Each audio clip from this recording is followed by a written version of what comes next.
What's up guys, welcome back to my channel. Today we are doing my August wrap up. I think I did pretty decently. I read 4 books this month, so let's get right into it. The first book I read in the month of August was actually an e-arc that I got off of NetGalley, and that was We Are Lost and Found by Helen Dunbar, and I gave it a 3.5 stars. Thank you to NetGalley and Sourcebooks Fire for providing me with an e-arc of this book. The book focuses on Michael, who is a closeted gay teen living in the early 1980s, which was the beginning of the AIDS crisis. So there's definitely a lot of that involved with the book. Michael has an older brother, Connor, who has already been kicked out of the house for being gay. So Michael is living in constant fear of his secret being exposed because he doesn't know how he would deal without his family. Thankfully, he has his 2 best friends for support, James and Becky. So he's kind of getting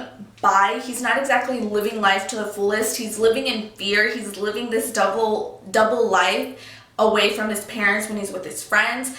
But at the same time, even though his parents are, kicked his brother out and he's scared of their reaction because they are so closed-minded about homosexuality, he still is trying to keep the family together. He's trying to fix it, but he doesn't exactly know how. He just knows he wants to have his family back together. Things kind of kick into high gear for Michael when he meets the mysterious Things kick into high gear when he meets the mysterious Gabriel at a nightclub that he frequents. Suddenly, everything seems within reach. He thinks he can have this life or this romance with Gabriel, keep it hidden from his family, but it begins to take a toll on him. Suddenly, all of these doubts creep into his head, and it kind of makes things a little difficult. So I do really love this story. I think it was a beautiful story about realization and coming into one's identity and realizing that some things just can't be fixed and you can't sacrifice a piece of yourself in order to make others happy or to try to fix something else. I just really loved that slow progress that Michael makes, and then at the end when he comes to terms with everything, he accepts himself, he accepts other people's errors, but he realizes that he can't change who he is in order to fix his family or to please his father. So I really loved that aspect. The writing is kind of where the author lost me, just because there are no quotation marks throughout the entire book. So sometimes I didn't know what was being spoken aloud and what was inner thoughts. I would be reading and all of a sudden someone replies and it's like, okay, this is being spoken. So that part was kind of annoying because again, it's throughout the entire book, so I had difficulty with that. Also, the scene transition was done kind of choppy. It kind of felt, the way I could describe it, like a dream sequence. Like things would just float from one scene to another without any real either chapter break or break in general. All of a sudden we're in one scene and then it's like the next day or 2 days afterwards, and it's like, how did that happen? Because it would just end.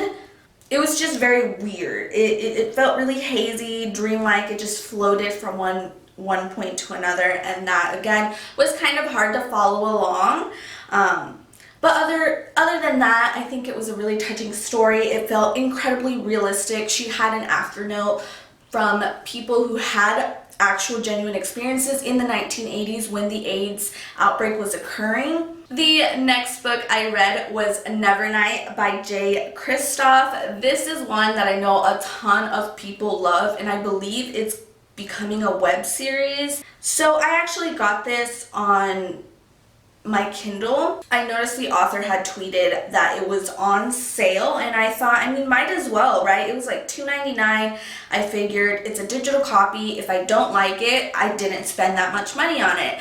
I gave it 4 stars. I loved it. I thought it was incredible. So much action and drama and murder and gore and secrets and romance.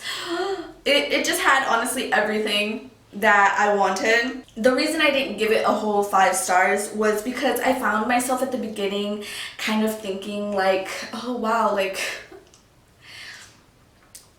it just wasn't as great as I had thought, and I think that's just solely because of the hype. There was so much hype surrounding this series that although I did think it was great, I don't think it was 5 stars great. I don't know how to describe it, but I gave it 4 stars. I still thought it was really good. I'm excited to start the 2nd book. I believe the 3rd book is coming out soon. I also did spoil myself for this book and the next book.